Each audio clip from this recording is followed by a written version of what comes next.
In the last video, I introduced you to the commonsChunkPlugin. We passed this array of our dependencies as a vendor bundle, and then the commonsChunkPlugin split that off to deduplicate it into our vendor bundle file. However, you might have realized that as our dependencies grow, continuously having to add items to this array would get kind of annoying.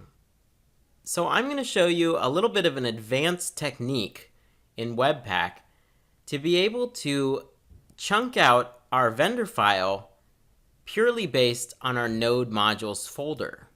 The first thing I'm going to do is just get rid of our vendor entry point.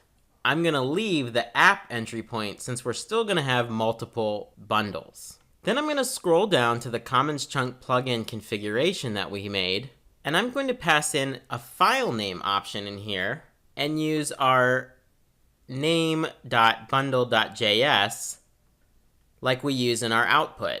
This will cause the chunk plugin to pull out what we want and put it in the file name of our choosing. The next thing we're going to do might be a little tough to follow at first.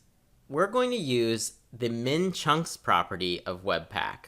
The minChunks property is the minimum number of chunks which need to contain a module before it's moved into a chunk. It can take a number, but it can also be passed in as a function with a test that returns a Boolean, and that's what we're going to do here. So I'm actually going to pass this as a function, and the minChunks function gets called with a module argument and a count argument.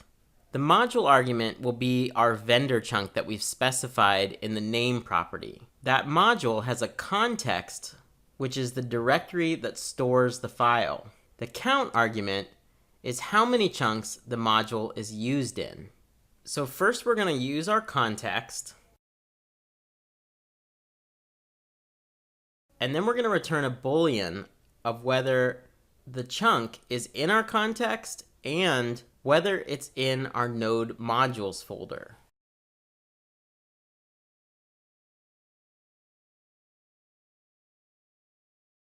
Now, if this seems a little confusing, don't worry too much about it.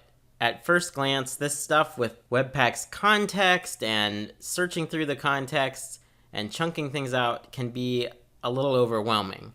So for now, just know that we're passing in a minChunks function that returns a Boolean, and we're testing to see if an import is found in the node modules folder. And in this way, we can dynamically generate the vendor bundle without having to keep a hard-coded array of our dependencies.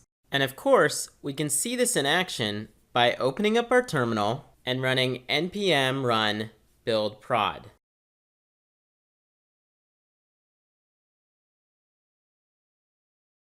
Let's go check it out. Our app is still running, and we're still getting our vendor bundle and our app bundle. And you can see that our app bundle has been slightly reduced, and the difference has been added to our vendor bundle. Let's go look at our orders page. The orders component uses the ~find function to pull the customer's full name and add it to this table of orders. You can see that the full name is still being displayed, so ~, is loading correctly. So awesome. We've got a dynamic bundle that we don't actually have to go worry about manually updating. The only problem is that this vendor bundle is pretty large, 2.6 megs.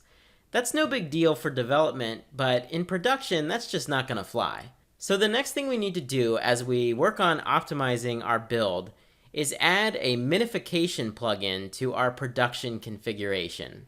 So we'll tackle that in the next video.